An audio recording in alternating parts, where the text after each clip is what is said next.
পৃথিবীতে এমন কিছু জায়গা আছে যেখানে যাওয়ার চেষ্টা করলেই আপনি শুধু নিষিদ্ধ নন, আপনি হয়তো আর কখনোই ফিরে আসবেন না। সরকার নিজেই যেগুলোকে লুকিয়ে রেখেছে। কিছু জায়গা এতটাই বিপজ্জনক যে সেখানে মানুষ ঢুকলেই মৃত্যু প্রায় নিশ্চিত। আর কিছু জায়গা আছে যেগুলোকে ঘিরে আছে এমন রহস্য যেগুলো সত্য আজও কেউ জানে না। তাহলে প্রশ্ন হচ্ছে, কেন এই জায়গাগুলো পৃথিবীর মানচিত্র থেকে আমাদের জন্য অদৃশ্য? আর আসলে সেখানে কি লুকিয়ে আছে? আজ আমরা জানবো পৃথিবীর সেই সব ফরবিডেন প্লেসেস যেখানে আপনি কোনোদিনই যেতে পারবেন না। নাম্বার 6, বিশ্বের সবচেয়ে রহস্যময় স্থানগুলোর মধ্যে একটি হলো ভ্যাটিকান সিক্রেট আর্কাইভস, যা এখন আনুষ্ঠানিকভাবে অ্যাপোস্টলিক আর্কাইভস নামে পরিচিত। এটি ক্যাথলিক চার্চের অধীনে পরিচালিত একটি বিশাল নথি সংগ্রহশালা, যেখানে শতাব্দীর পর শতাব্দী ধরে জমা হয়েছে অমূল্য দলিল, চিঠি, বিচার নথি এবং ইতিহাসের অন্ধকার অধ্যায়ের প্রমাণ। এই আর্কাইভ কোনো সাধারণ লাইব্রেরি নয়। এখানে রাখা আছে মধ্যযুগীয় পোপদের ব্যক্তিগত চিঠি, রাজা সম্রাটদের সঙ্গে গোপন যোগাযোগ, এমনকি ইউরোপের রাজনৈতিক ও ধর্মীয় সিদ্ধান্তের পেছনে অজানা কাহিনী। ইতিহাসের বহু গুরুত্বপূর্ণ ঘটনা যেমন ধর্মযুদ্ধ, বিচার, ষড়যন্ত্র, এসবের প্রকৃত নথি এই ভল্টের ভেতরে সংরক্ষিত রয়েছে। বলা হয় এখানে প্রায় 85 কিলোমিটার লম্বা তাক জুড়ে নথি সাজানো আছে, যা এক বিশাল জ্ঞানের ভাণ্ডার, আবার একই সঙ্গে এক গভীর রহস্য। তবে এই জায়গায় প্রবেশ করা প্রায় অসম্ভব।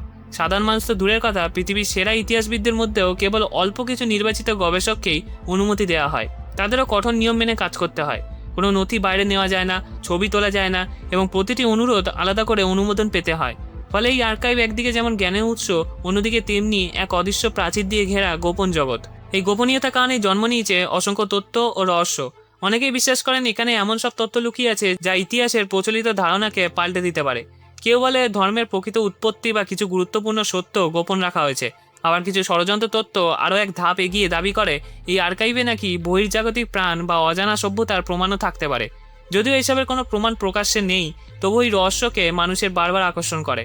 বাস্তবতা হয়তো এতটা নাটকীয় নয়, কিন্তু এইটুকু নিশ্চিত, এই আর্কাইভ মানব ইতিহাসের এমন সব স্তর ধারণ করে যা আমরা এখনো পুরোপুরি বুঝতে পারিনি। অনেক সত্য হয়তো সেখানে নিঃশব্দে পড়ে আছে, সঠিক সময়ের অপেক্ষায়। কারণ ইতিহাস সবসময় আমরা যা জানি তা নয়, বরং অনেক সময় তার লুকিয়ে থাকে বন্ধ দরজার আড়ালে সময়ের গভীরে। নাম্বার 5, পৃথিবীর একেবারে উত্তরের দিকে বরফে ঢাকা নির্জন এক অঞ্চলে ভালভার্ড গ্লোবাল সিড ভল্টের এমন এক জায়গা আছে যেখানে মানব সভ্যতার ভবিষ্যৎ নীরবে সংরক্ষিত হয়ে আছে।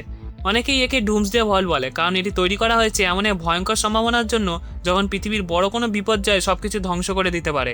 এই ভল্টের ভেতরে রাখা আছে পৃথিবীর প্রায় সব প্রজাতির গুরুত্বপূর্ণ ফসলের বীজ, ধান, গম, ভুট্টা থেকে শুরু করে হাজার হাজার উদ্ভিদের জেনেটিক নমুনা। বিভিন্ন দেশ তাদের নিজস্ব বীজ এখানে জমা রাখে, যেন কোনো যুদ্ধ, জলবায়ু বিপর্যয় বা প্রাকৃতিক দুর্যোগে তাদের নিজস্ব কৃষি সম্পূর্ণ ধ্বংস হয়ে গেলেও এই ভল্ট থেকে আবার নতুন করে শুরু করা যায়। একে ভাবা যায় মানবজাতিক খাদ্যাবস্থার একটি ব্যাকআপ কপি হিসেবে। ভল্টটি নির্মাণ করা হয়েছে একটি শক্ত পাথরের পাহাড়ের ভেতরে, যেখানে চারপাশে চিরস্থায়ী বরফ রয়েছে। এই প্রাকৃতিক ঠান্ডা পরিবেশ এমনকি বিদ্যুৎ চলে গেলেও বীজগুলোকে দীর্ঘদিন নিরাপদ রাখতে সাহায্য করে। বাইরে থেকে এটি খুব সাধারণ একটি কংক্রিটের দরজার মতো দেখালেও ভেতরে রয়েছে অত্যাধুনিক নিরাপত্তা ব্যবস্থা, একাধিক স্তরের সুরক্ষা এবং অত্যন্ত নিয়ন্ত্রিত তাপমাত্রা, যাতে বীজগুলো শত শত বছর পর্যন্ত টিকে থাকতে পারে। এখানে প্রবেশাধিকার অত্যন্ত সীমিত। সাধারণ মানুষ তো দূরের কথা, এমনকি বিজ্ঞানীরাও সরাসরি ঢুকতে পারেন না। কেবল নির্দিষ্ট দেশ বা সংস্থাগুলোই তাদের জমা রাখা বীজের দায়িত্বে থাকে। এটি কোনো প্রদর্শনী বা গবেষণাগার নয়, এটি এক ধরনের নীরব প্রতিরক্ষা ব্যবস্থা, যা কেবল তখনই কাজে আসবে যখন পৃথিবী সত্যি বিপদের মুখে পড়বে। এই ভল্ট আমাদের মনে করিয়ে দেয় মানব সভ্যতা যতই উন্নত হোক না কেন, তার ভিত্তি এখনও খুবই মৌলিক খাদ্য। আর সেই খাদ্যের উৎস এই একটা ছোট বীজ। সেই বীজগুলোই আজ বরফের নিচে, পাহাড়ের ভেতরে, অন্ধকারে অপেক্ষা করছে একটা ভবিষ্যতের জন্য যা আমরা হয়তো কখনোই দেখতে চাই না, কিন্তু যার জন্য প্রস্তুত থাকা জরুরি। Number 4, north border island. New York সিটির মাঝখানে অবস্থিত একটি ছোট কিন্তু রহস্যময় দ্বীপ, যেটা আজ সম্পূর্ণভাবে মানুষের জন্য নিষিদ্ধ। একসময় এখানে ছিল একটা কোয়ারেন্টিন হাসপাতাল, যেখানে সংক্রামক রোগে আক্রান্ত মানুষদের আলাদা করে রাখা হতো, যেন শহরের অন্যদের মধ্যে রোগ ছড়িয়ে না পড়ে। বিশেষ করে 20 শতকের শুরুতে এই দ্বীপ ছিল ভয়ের আর বিচ্ছিন্নতার প্রতীক। এই দ্বীপের সবচেয়ে কুখ্যাত বাসিন্দাদের মধ্যে একজন ছিল মেরি ম্যালন, যাকে ইতিহাসে টাইফয়েড মেরি নামে চেনায় সবাই। তিনি ছিলেন এক সুস্থ বাহক, যার শরীরে টাইফয়েড জীবাণু থাকলেও তিনি নিজে অসুস্থ হতেন না, কিন্তু অন্যদের মধ্যে মারাত্মকভাবে রোগ ছড়িয়ে দিতেন। শেষ পর্যন্ত তাকে জোর করে এই দ্বীপে এনে বছরের পর বছর আলাদা করে রাখা হয়েছিল। এটি জীবন্ত কারাগারের মতো। সময়ের সাথে সাথে হাসপাতালটি বন্ধ হয়ে যায় আর দ্বীপটি ধীরে ধীরে পরিত্যক্ত হয়ে পড়ে। মানুষ চলে যাওয়ার পর প্রকৃতি ধীরে ধীরে তার জায়গা ফিরে নিতে শুরু করে। ভেঙে পড়া বিল্ডিং, মরচে ধরা জানলা আর গাছপালায় ঢাকা পুরনো কাঠামো, সব মিলিয়ে এখন এটি এক ভুতুড়ে নিরাপত্তা স্থান। পাখি আর বন্যপ্রাণীরা এখানে নিজেদের রাজত্ব গড়ে তুলেছে, যেন মানুষ কখনোই এখানে ছিল না। আজ এই দ্বীপে প্রবেশ সম্পূর্ণভাবে নিষিদ্ধ। কোনো পর্যটক, কোনো সাধারণ মানুষ কেউই এখানে পা রাখতে পারে না। শহরে এত কাছাকাছি থাকা সত্ত্বেও এটি যেন আলাদা জগৎ, সময়ের বাইরে আটকে থাকা একটা স্থান, যেখানে অতীতের অন্ধকার গল্পগুলো এখনো নীরবে প্রতিধ্বনিত হয়। নাম্বার 3, পৃথিবীর এমন কিছু জায়গা আছে যেগুলো শুধু দূরবর্তী নয়, বরং একেবারে মানব সভ্যতার ছোঁয়া থেকে প্রায় সম্পূর্ণ মুক্ত। সেই রকম এক রহস্যময় নির্জন ভূমি হলো হার্ড আইল্যান্ড। এই দ্বীপটি দক্ষিণ মহাসাগরের গভীরে আন্টার্কটিকার কাছাকাছি অবস্থিত, এতটাই দূরে যেখানে পৌঁছানোই এক বিশাল চ্যালেঞ্জ। পৃথিবীর সবচেয়ে বিচ্ছিন্ন জায়গাগুলোর মধ্যে এটি অন্যতম। চারপাশে শুধু উত্তাল সমুদ্র, হিমশীতল বাতাস আর এক ভয়ঙ্কর নীরবতা, যেখানে মানুষের উপস্থিতি প্রায় শূন্য। কিন্তু এই দ্বীপকে আরও রহস্যময় করে তোলে এর ভৌগোলিক প্রকৃতি। এখানে রয়েছে একটা সক্রিয় আগ্নেয়গিরি, মসন পিক, যা এখনও জীবিত, মাঝে মাঝে অগ্নুৎপাত ঘটায়। বরফে ঢাকা এক দ্বীপের মাঝখানে আগুনের অস্তিত্ব, এটা যেন প্রকৃতির এক অদ্ভুত বৈপরীত্য। একদিকে বরফ হিমবাহ, অন্যদিকে জ্বলন্ত আগ্নেয়গিরি, দুটো সম্পূর্ণ বিপরীত শক্তি একই জায়গায় সহাবস্থান করছে। এই দ্বীপের আবহাওয়া অত্যন্ত কঠিন এবং নির্মম। প্রায় সারা বছরই তীব্র ঠান্ডা, ঝোড়ো বাতাস আর ঘন মেঘে ঢাকা আকাশ। আবহাওয়া এতটাই অনিশ্চিত যে কোনো পরিকল্পনা করাই কঠিন। হঠাৎ করে ঝড় শুরু হওয়া, তাপমাত্রা দ্রুত নেমে যাওয়া, সবকিছু এখানে স্বাভাবিক ঘটনা। সবচেয়ে আশ্চর্যের বিষয় হলো এখানে কোনো স্থায়ী মানব বসতি নেই, কেউ এখানে থাকে না, কোনো শহর নেই, কোনো রাস্তা নেই। মাঝে মাঝে কিছু বৈজ্ঞানিক অভিযান হয়, কিন্তু তারাও অল্প সময়ের জন্য আসে এবং আবার ফিরে যায়। মানুষের স্থায়ী উপস্থিতি এখানে সম্ভবই নয়, বা বলা যায় প্রকৃতি নিজেই তা অনুমতি দেয় না। এমনকি এই দ্বীপে প্রবেশ করা সহজ নয়। এটি অস্ট্রেলিয়ার অধীনে একটা সংরক্ষিত এলাকা, তাই এখানে যেতে হলে বিশেষ অনুমতি লাগে, কারণ এই জায়গাটিকে সম্পূর্ণ অক্ষত রাখাই লক্ষ্য, যাতে মানব হস্তক্ষেপে এর প্রাকৃতিক ভারসাম্য নষ্ট না হয়।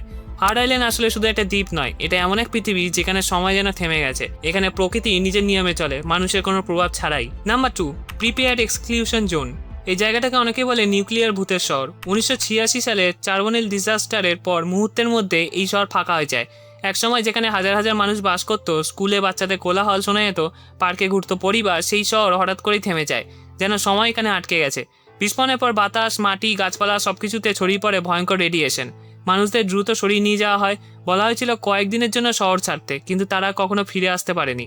ঘরের ভেতরে রেখে যাওয়া খেলনা, টেবিলে পড়ে থাকা বই, জানলার পাশে দাঁড়িয়ে থাকা পর্দা, আর সবকিছুই একইভাবে পড়ে আছে, যেন কেউ এখনো ফিরে এসে তাদের জীবন শুরু করবে। আজও এই এলাকায় রেডিয়েশন পুরোপুরি শেষ হয়নি। কিছু জায়গায় তা তুলনামূলক কম হলেও অনেক অংশ এখনো বিপজ্জনক, তাই এখানে প্রবেশ সম্পূর্ণভাবে নিয়ন্ত্রিত।